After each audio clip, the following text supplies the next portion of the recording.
Pues vamos a resolver entonces el diagrama entidad-relación que tenemos de la base de datos liga, que sería la segunda tarea de la práctica 1 y voy a ampliar un pelín más esto para que lo veáis mejor. Vale. Bien, tenemos que crear la base de datos liga en el servidor SQL Server. Lo primero que tenemos que hacer es hacer la instrucción de crear la base de datos. Bueno, veis que por defecto está seleccionada la base de datos master porque está configurado así para el usuario estudiante. El usuario estudiante está creado en la base de datos como administrador, ¿vale? En el gestor está indicado que es administrador. Para ese usuario se le podría haber puesto otra base de datos de inicio, pero por defecto nos pone para todos los usuarios master. Bien, entonces vamos a empezar a crear la base de datos. Por si acaso la de master no estuviese seleccionada, podemos hacer use master y después, ya os digo que no es necesario, pero bueno, es una buena práctica para estar en la base de datos master cuando estamos lanzando los scripts de creación. Bien, ahora creamos la base de datos, que acordaros que la instrucción era create database y el nombre de la base de datos. Veis que tanto aquí en el título como después en la parte de abajo de normas para la resolución del ejercicio os pone el nombre que le tenéis que dar a la base de datos. Yo en el examen os indicaré también el nombre que quiero que le deis a la base de datos. Entonces, creamos la base de datos y acordaros, una vez creada, tengo que indicarle que la ponga en uso para que las tablas que cree, me las cree en la base de datos liga. Vale, entonces la creo y luego le digo que la ponga en uso. Si queréis lo vamos a ir haciendo paso a paso. Ejecutamos, me dice comandos completados correctamente y ahora compruebo en la lista de bases de datos que tengo una liga, pero si os vais a las tablas, solo están las tablas del sistema, no están las tablas de usuario que son las que vamos a crear a continuación. Bien, de cara al examen yo os recomiendo que si queréis hagáis el grafo relacional. Nosotros ahora mismo no lo vamos a hacer, pero vamos en el examen, si os da tiempo, hacedlo. Y si no, como yo os voy a entregar en papel el enunciado, por lo menos poned flechas de hacia dónde van las claves, ¿de acuerdo? Vamos a empezar por la base de datos, por la tabla, por la entidad de equipo. Acordaros que cada entidad va a dar lugar a una tabla en SQL Server. Entonces nosotros vamos a crear la tabla equipo y, como sabéis, para crear las tablas ponemos create table, el nombre de la tabla, que en este caso es equipo, y a continuación ponemos los atributos. Bien, el primer atributo normalmente solemos poner la clave primaria. La clave primaria va a ser identificador, puesto que en el entidad relación está pintado como identificador principal. Y veis que yo os he puesto tipo de dato int porque aquí me indica que va a ser entero. ¿Vale? ¿Es obligatorio o es opcional? Es obligatorio, porque además es clave primaria, tiene que ser obligatorio. Bien, ahora el CIF. El CIF me dice que tiene 9 caracteres como máximo y 9 como mínimo. ¿Eso qué me está indicando? Que tengo que utilizar char. Cuando se os diga que esa es la cantidad fija que va a tener, 9, 4, 5, los que sean, si me dicen que ese es el mínimo y el máximo, tengo que utilizar char. Entonces, pues pondré char de 9 y también es obligatorio, puesto que está la línea continua, es identificador alternativo y los identificadores alternativos, acordaros que se me transforman en claves candidatas, que quiere decir que podían ser primarias. Bien, ¿qué más tenemos? Tenemos el nombre. Vamos a ver qué tipo de dato. Me dicen que máximo 30 caracteres. Fijaros en la diferencia entre el CIF y el nombre. En el CIF me dicen 9 caracteres como máximo y 9 como mínimo. En cambio, para el nombre me dicen que va a tener un máximo de 30 caracteres. Cuando me hablan de máximo, no todos van a tener 30, sino que algunos tendrán menos. Entonces yo lo que hago es un varchar. En este caso un varchar de 30 y además es obligatorio puesto que la entidad se une al atributo con una línea continua. Bien, siguiente atributo, presupuesto. Bueno, presupuesto me dice que es un número con 12 cifras en la parte entera y 2 decimales. Bien, aquí tenemos que utilizar o bien el tipo de dato numeric o bien el tipo de dato decimal, que me permiten tener parte decimal en mis números. Entonces, ¿por qué es 14,2? Bueno, primero es obligatorio porque la línea es obligatoria. Utilizamos decimal, también podríamos poner numeric. Sería válido poner numeric 14,2, ¿vale? Serían equivalentes. ¿Y por qué ponemos 14,2? Porque la primera parte que nosotros ponemos entre paréntesis lo que me determina es el número total de dígitos que puede tener el presupuesto. Entonces me están diciendo que va a tener 12 cifras en la parte entera y 2 decimales. Por lo tanto, como precisión, que sería el primer valor que le pongo a decimal, tengo que poner la suma de la parte entera y la parte decimal. En este caso, 14 dígitos, 2 más 12. Y de esos 14 después tengo que indicar la precisión, es decir, perdón, la escala. ¿Cuántos de la precisión del 14 van a ser decimales? ¿De acuerdo? Normalmente, cuando veáis en la sintaxis, tanto decimal como numeric se representan así, cuando se nos indica que podemos utilizar un numeric o un decimal con su precisión y su escala. ¿De acuerdo?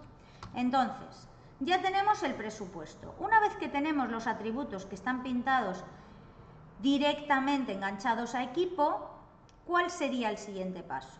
Ver si recibe alguna foránea. Bien, vamos a empezar por la relación que existe entre equipo y campo. Como veis es una relación 1-1. En las 1-1 acordaros que habíamos dicho cuando veíamos grafo relacional que hay que mirar las cardinalidades de mapeo. En este caso las dos son iguales, 1-1 de un lado y 1-1 del otro. En este caso habíamos dicho que daba igual pasar la clave de una parte para la otra. En este caso vamos a decidir que pasamos el número de campo para el equipo, pero podría hacerse al revés. Como cada campo tiene un equipo y cada equipo un campo, podríamos haber pasado el número de campo para equipo o el equipo para el campo. En nuestra solución vamos a pasar el número de campo para el equipo. ¿Qué tipo de dato va a tener? Si os fijáis, en la tabla de nombres y tipos de datos no os indico nada, porque tenéis que vosotros decidir si ahí vais a meter una foránea. ¿Qué tipo de dato tiene una clave foránea? El mismo que tenía en la tabla donde era primaria. Entonces yo lo que estoy añadiendo es el número de campo. ¿De dónde viene el número de campo? De campo. Por lo tanto, vengo a la tabla y compruebo qué tipo de dato me dicen que tiene el número. Pues tipo de dato int, entero. ¿De acuerdo? Y es obligatorio. Acordaros que en las 1-1 la columna que pasemos para la otra tabla siempre es obligatoria. Me están diciendo que un equipo siempre va a tener un campo. Siempre. Entonces, este número de campo es obligatorio. Bien. Vamos a ver ahora la relación partido. Es NM, por lo tanto se va a crear una tabla. No va a enviar ninguna clave a equipo. Y nos falta la N1 participa en. Esta relación, ¿quién es la parte 1? La división. ¿Vale? Entonces, en las N1 o 1N la clave de la 1 pasa para la n. Es decir, la clave de división pasará para equipo. ¿Cómo se va a llamar? Acordaros, siempre ponemos cod si se llama código, id si se llama identificador o num si se llama número en la clave primaria. En este caso sería cod y luego el nombre de la tabla de la que viene, codivisión. ¿Qué tipo de dato? Hacemos lo mismo que antes, como es foránea de división, tenemos que ver cómo era en división y era un entero. Bien, ¿es obligatorio? ¿Cómo lo comprobamos? ¿Cómo lo decidimos? En las relaciones N1, para determinar si la clave que pasa de la 1 a la n es obligatoria o no, acordaros que tenemos que mirar la cardinalidad de mapeo de la parte 1 y fijarnos aquí si aparece un 1 o un 0. Si aparece un 1, nos están diciendo que cada equipo tiene una división como mínimo. Por lo tanto, el código de división tendrá que ser obligatorio, porque todo equipo va a tener división. Bien, ¿recibe algún atributo más? No, porque ya hemos comprobado las tres relaciones. Hemos dicho que de partido no recibe nada, pero en la relación N1 y en la 1,1 sí que vamos a tener que poner foráneas en equipo por esas relaciones. Bien, pues una vez que tenemos los atributos, vamos a poner las restricciones. La primera que deberíamos poner, para que no se nos olvide, porque toda tabla tiene que tener una clave primaria, es la clave primaria. Acordaros que escribíamos primero constraint, sería restricción, y luego el nombre de la constraint. El nombre de la restricción habíamos quedado en que nosotros va a empezar las claves primarias siempre por pk-bajo, luego tenemos el nombre de la tabla y luego el nombre de la columna o columnas que formen parte de la clave primaria. ¿De acuerdo? Entonces, a ver, dejadme si amplío esto hasta aquí y maximizo para que se vea mejor. Bien. Entonces, os lo voy a poner en dos líneas para que lo veáis bien. Una vez que acabo con los campos, empiezo con las restricciones. La primera, pk equipo identificador, indico el tipo, primary key, y entre paréntesis le digo cuál, en este caso, una sola, cuál es la columna clave primaria. Siguiente, vamos a comprobar si tenemos alguna clave candidata, algún identificador alternativo. Y efectivamente tengo el nombre y el CIF. Bueno, pues entonces, ¿cómo lo indico? Con unique, acordaros. Tendré la constraint de UQ equipo CIF, unique CIF, y la otra UQ equipo nombre, unique nombre. Ahora, acordaros que las 1,1, la clave que pasamos, tiene que ser también única, porque si no lo hacemos así, estaremos estableciendo una relación N1 en vez de 1,1. ¿De acuerdo? Cada equipo tiene un único campo, pero es que cada campo es de un solo equipo. Entonces, solo puede aparecer el ID, el número de un campo en una fila de equipo nada más. Por lo tanto, cuando tengo una 1,1 y me he llevado la clave, donde esté la foránea tengo que hacer un unique con la clave foránea. Es decir, num campo tiene que ser unique. ¿Vale? ¿Para qué? Para establecer la relación 1,1. ¿Vale? Bien, entonces, siguiente paso, como ya no hay más restricciones en esta relación, cerramos la creación de la tabla. Ejecutamos para ver si hemos cometido algún error, que puede ser, que nos falta una coma o lo que sea. Si todo ha ido bien, me aparecerá el mensaje comandos completados correctamente. Me voy al explorador de objetos, actualizo y ahora vemos que dentro de la base de datos liga aparece la tabla equipo. Bien. Seguimos entonces. Vamos ahora con la tabla partido. ¿Por qué va a ser una tabla? Porque tengo una relación MN o NM, igual. Vamos a crear la tabla. Creación de la tabla partido. Empezamos como en la tabla equipo. Y ahora voy a poner ya el punto y coma de cierre y el paréntesis. Y vamos a decidir qué atributos tendrá esta reflexiva. Observaciones, por supuesto, fecha, hora, que como veis está pintado como identificador principal, por lo tanto, ese identificador principal, al estar pintado así, hace que lo tenga que tener en cuenta dentro de la clave primaria. Además, cuando yo tengo una relación NM, ¿qué pasa con esas relaciones? ¿Qué pasa con la relación? Pues pasa que siempre va a tener la clave, la clave primaria como mínimo en esa tabla que yo creo, va a tener las claves de las tablas que relacionan. En este caso reflexiva. Por un lado me manda información del equipo local y por otro del equipo visitante.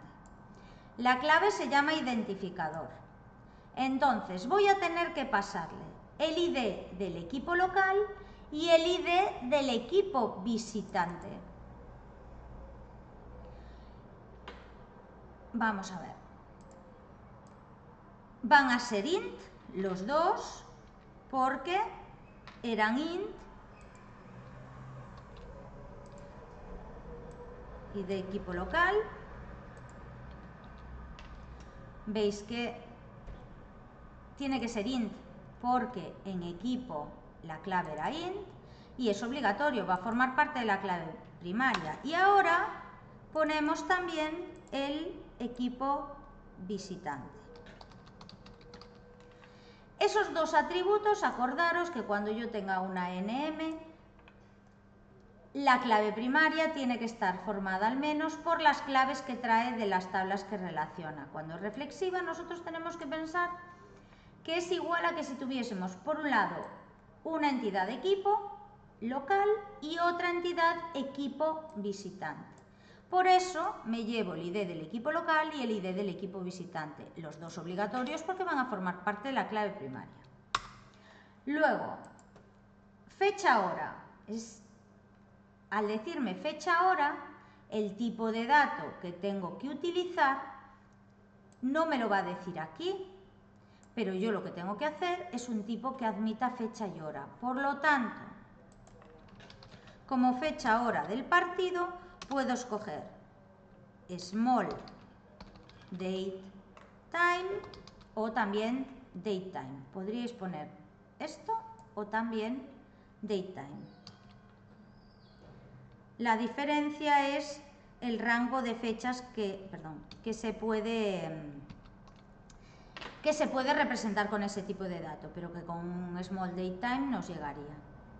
Porque si nos vamos aquí al explorador de objetos y comprobamos los tipos de datos del sistema y entre ellos los de fecha y hora, si os ponéis encima del small date time, os dice que va a registrar fechas desde el 1 de enero de 1900 hasta el 6 de junio de 2079, con lo cual para esta base de datos nos llegaría. Bien, ¿es obligatorio? Pues venimos aquí y como además va a formar parte de la clave primaria, tiene que ser obligatorio. Las observaciones, ¿qué tipo le vamos a poner? Pues el que nos indiquen en el ejercicio. Y lo que nos dicen es que las observaciones en la interrelación partido van a tener un máximo de 150 caracteres. Por lo tanto, ponemos observaciones, varchar de 150 y vamos a comprobar si es obligatorio o no. Como veis, tiene una línea discontinua, por lo tanto, null.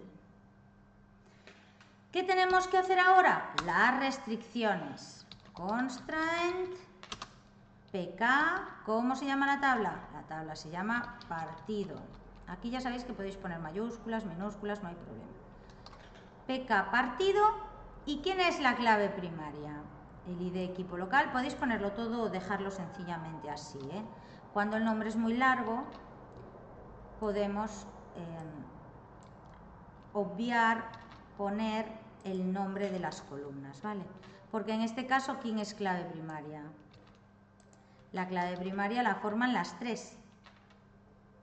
Entonces, ahora, ese es el nombre, acordaros. Cuando yo le indico quién es la clave primaria, va a ser ID equipo local, ID equipo visitante y fecha hora. ¿Vale? Los tres atributos. Como mínimo habíamos dicho los que traemos de las entidades que relaciona. Y además los que estén pintados aquí como identificador principal. Vamos a crear entonces la tabla partido. Ejecutamos, comandos completados correctamente, y si nos venimos aquí y actualizamos, veremos cómo ahora tenemos equipo y partido. Bien, vamos a crear ahora la tabla división y vamos a seguir el mismo proceso, ¿vale? Ya la voy a copiar entera y os la voy a ir explicando. Vamos a crear la tabla división con el create table como hicimos hasta ahora y de nombre división. Atributos código. ¿Por qué va a ser entero? Porque si yo me vengo aquí me dice que el código es entero. El nombre me dicen que tiene que ser que va a tener como máximo 70 caracteres. Y luego categoría me dicen que tiene 4 caracteres como máximo y como mínimo. Entonces, el nombre tiene que ser un varchar de 70, categoría será un char de 4, ¿sí? Y vamos a ver ahora porque en las especificaciones de más abajo nos van a decir que la categoría tiene un valor por defecto. Aquí hay dos cosas que debemos tener en cuenta. Me dicen, si no se indica un valor específico para el campo categoría de la entidad división, este tomará el valor 1div. Por lo tanto, tengo que añadirle en la línea categoría un valor por defecto. Veis que aquí no ponemos coma. Dentro de la línea categoría le digo a esta línea añádele la restricción de F de default división categoría y para indicar el valor por defecto ponemos default y entre comillas simples el valor que me indiquen que será el valor predeterminado o por defecto, 1div. ¿De acuerdo? Además tengo que indicar obligatoriamente quién es la clave primaria, que en este caso es el código, y si me voy a la entidad relación veo que nombre es identificador alternativo, por lo tanto lo tengo que poner como unique. ¿De acuerdo? Bueno, además vamos a lanzarlo, vamos a lanzar la instrucción de creación de la tabla división. Me dice comandos completados correctamente, compruebo si efectivamente está creada y aquí está. ¿Vale? Bien, vamos a crear entonces ahora la tabla campo. Como veis, campo tiene el número y el nombre y la capacidad. Y además, en las otras consideraciones a tener en cuenta, me dicen que los campos no pueden tener una capacidad inferior a los 500 espectadores. Es decir, hay una condición que voy a tener que meter.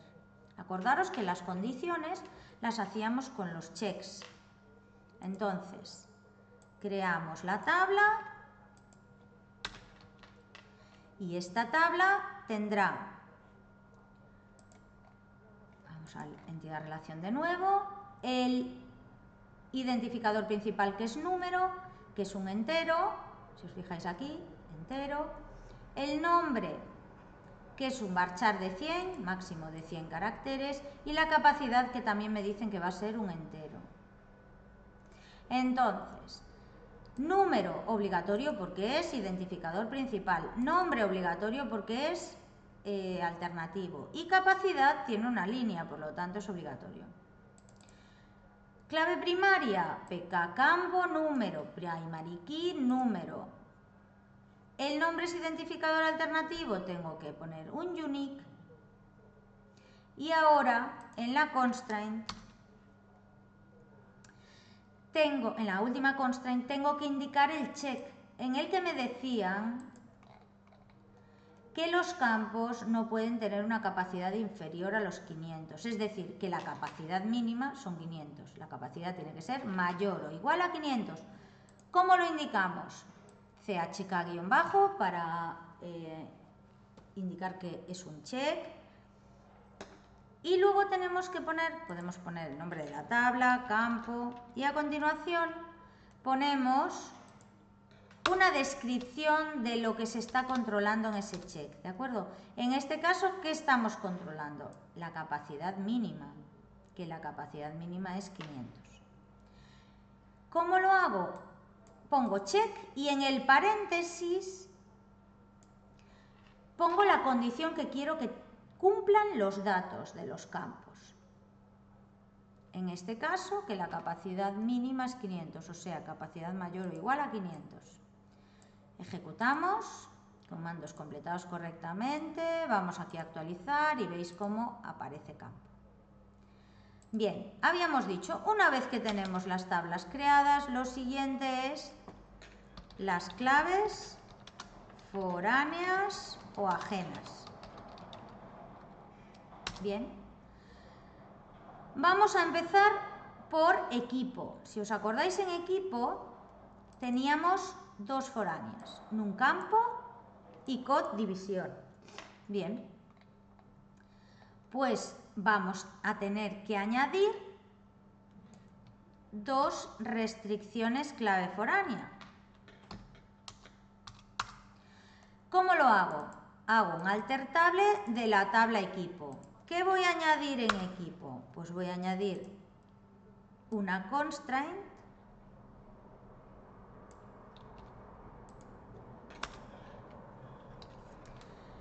que esta constraint va a ser la que vaya, la de campo, ¿vale? La de nuncampo.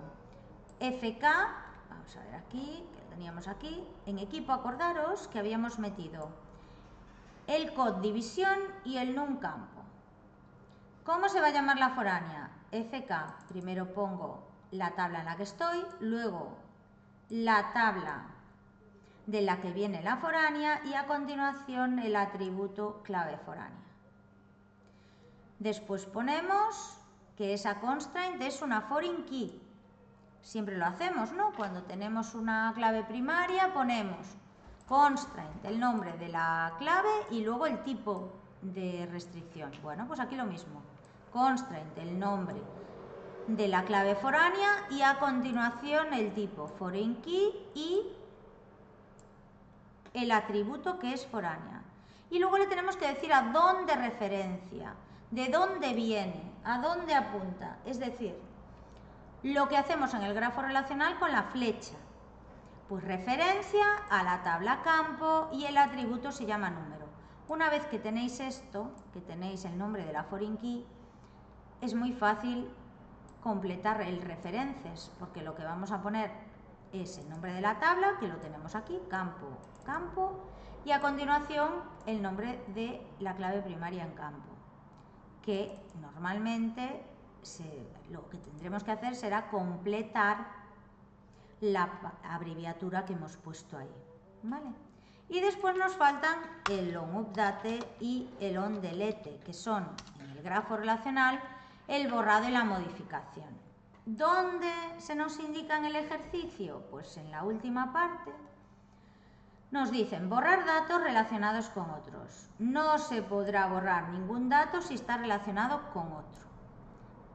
¿Qué opción le tenemos que poner entonces al onDelete? Que es donde tenemos que poner cómo vamos a actuar al borrar datos relacionados. Cuando alguien intente borrar un campo, como aparece en la tabla equipo, no se va a permitir. Borrado restringido. En SQL Server, acordaros que se pone no action.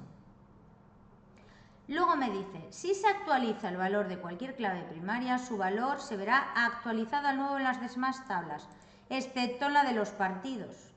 Es decir, en la tabla partidos, en la foránea, vamos a tener que poner una modificación restringida, porque me dice que en los partidos no se permitirá modificar.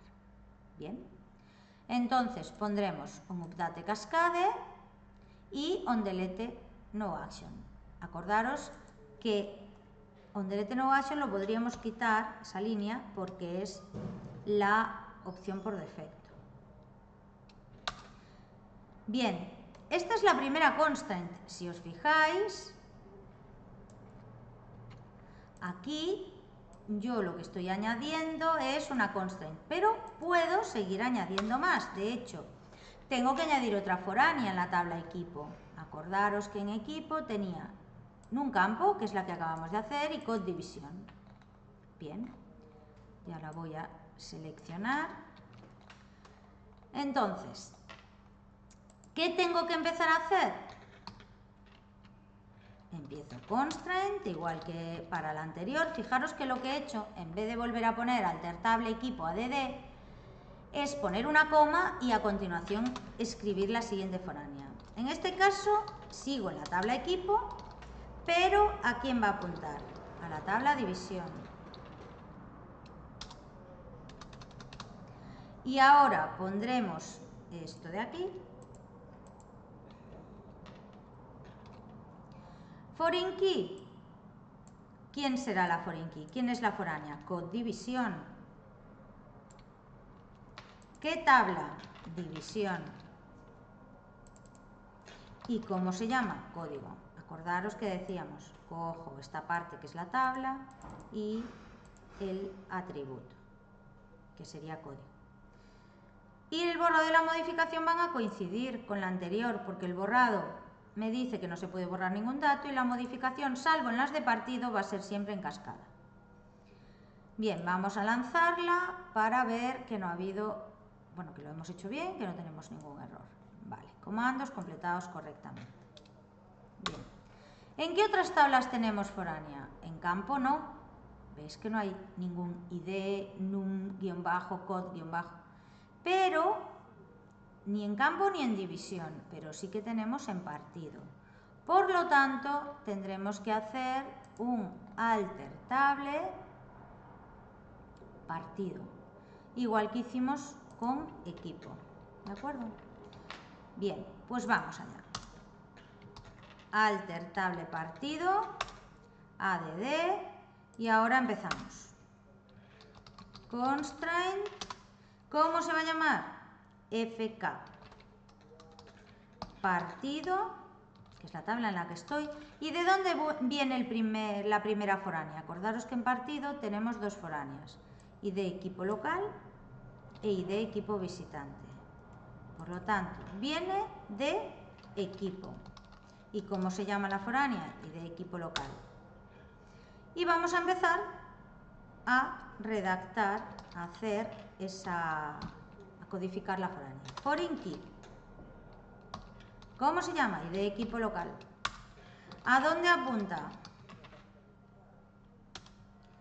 Equipo. Y es identificador. ¿Qué borrado y qué modificación le pongo? En este caso, acordaros que me decían que en todas partes pusiese la modificación en cascada, excepto, si veis a la derecha, excepto en los partidos en los que no se permitirá modificar. Por lo tanto, en lugar de cascade, aquí tengo que poner no action. Bien, esta sería la foreign key del equipo local. Ahora tenemos que hacer la foreign key del equipo visitante. Equipo local.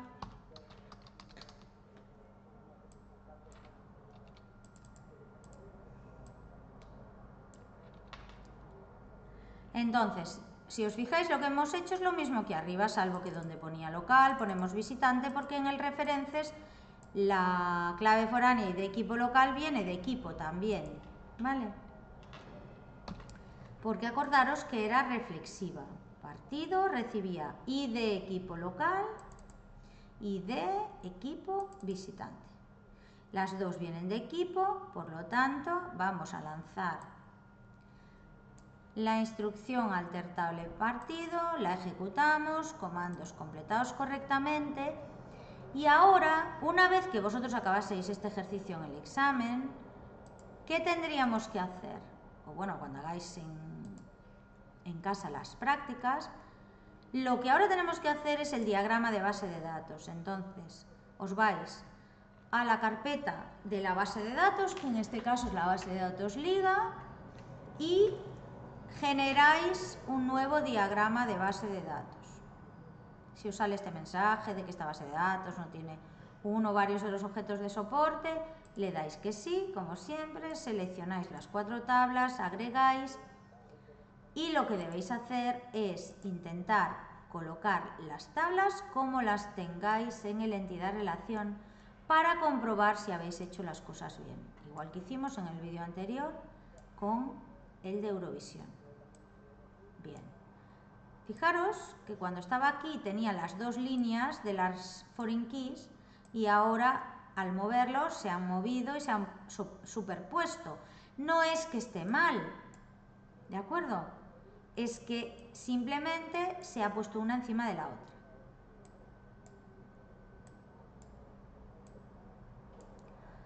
Bien, pues vamos a comprobar si tenemos nuestras relaciones correctas. La relación entre equipo y división, según el entidad relación, era N1.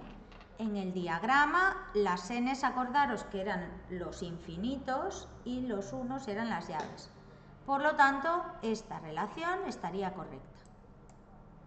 Bien, porque es N1. Vamos a comprobar la relación entre equipo y campo. Si os fijáis, hay una llave en cada extremo, ¿sí? Por lo tanto, es una relación 1-1 como me indican en la entidad relación que debe ser. Vamos a ver ahora la de partido. La de partido, si os fijáis, al unirse las dos foreign keys en la nueva tabla, en partido, tienen dos infinitos. ¿Eso qué nos está diciendo? Que la relación es varios a varios, N a M o M a N. Lo podéis guardar, el diagrama o no, porque es simplemente para una consulta, para consultar que todo ha ido bien. ¿Qué otras revisiones podríais hacer? Pues por ejemplo, ¿quién es clave primaria? ¿Está bien la clave primaria de equipo? Sí, identificador. ¿La de división? Sí, código. ¿La de campo? También, número. Y en partido, ¿quién es la clave primaria? Y de equipo local, y de equipo visitante, y fecha hora. Por lo tanto, estaría correcto. Acordaros que si queremos ver alguna